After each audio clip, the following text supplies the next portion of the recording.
تحریک نفاذ فقہ جعفریہ سے لے کر شیعہ علماء کونسل اور مجلس وحدت المسلمین تک ایک خون آشام سفر۔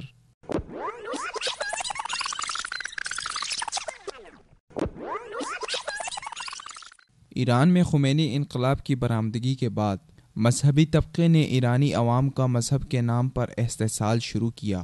جس کے نتیجے میں عوام کی زندگی سخت مشکلات سے دوچار ہوئی۔ ایرانی عوام کی زندگی اجیرن کرنے کے بعد ماہرین کونسل اور شورائے نگہبان کی اساس پر قائم ایران کی فرقہ وارانہ حکومت نے نام نہاد انقلاب کو دیگر اسلامی ممالک میں برآمد کرنے کی کوششیں شروع کیں، جس کے لیے انہوں نے اسلامی ممالک کی شیعہ عوام کا بے دریغ استعمال کیا، ان کو اپنے مفادات کی جنگ میں جھونک کر ان کی زندگیوں کو تباہ کیا۔ دیگر ممالک میں ایرانی انقلاب کو برآمد کرنے کے لیے ایران نے جن ذرائع کا سب سے زیادہ استعمال کیا وہ ان ممالک کی مقامی شیعہ آبادی تھی، جن کے سامنے خمینی انقلاب کی خوبصورت منظر کشی کی گئی اور جذبات کے سمندر میں بہہ کر ایرانی چال بازیوں کا شکار ہو گئے۔ دیگر اسلامی ممالک کے مقابلے میں پاکستان پڑوسی ملک ہونے کے ناطے ایرانی انقلاب کی وجہ سے سب سے زیادہ متاثر ہوا۔ خمینی انقلاب کے متصل پاکستان میں ایرانی ایما پر تحریک نفاذ فقہ جعفری پاکستان کے نام سے 1979 میں ایک تنظیم کی بنیاد رکھی گئی،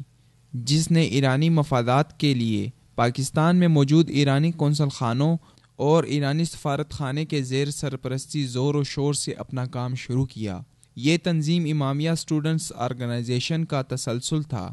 جو 1972 میں قم اور نجف میں ولایت فقیہ کے تحت ایک شیعہ اسٹیٹ قائم کرنے کے لیے کوشاں لابی کی سرپرستی میں بنائی گئی تھی۔ اپنی قیام کے بعد اس تنظیم نے دیگر کئی فرقہ وارانہ تنظیموں کو جنم دیا۔ 29 اگست 1983 کو اس تنظیم کے بانی قائد مفتی جعفر حسین کی وفات ہوئی اور فروری 1984 تک شیعہ عوام مرکزی قیادت کے فقدان کا شکار رہی۔ اس عرصے میں مختلف قسم کے ذاکر شخصی مفادات کے تناظر میں پاکستانی شیعہ کمیونٹی کی قیادت کرتے رہے۔ 1984 میں تحریک نفاذ فقہ جعفریہ دو حصوں میں بٹ گئی۔ صفدر حسین نجفی، مفتی عنایت علی شاہ اور حسین نجفی نے پارا چنار کے دیہی علاقے پیواڑ سے تعلق رکھنے والے جذباتی نوجوان عارف حسین الحسینی کو مفتی جعفر حسین کا جانشین نامزد کیا،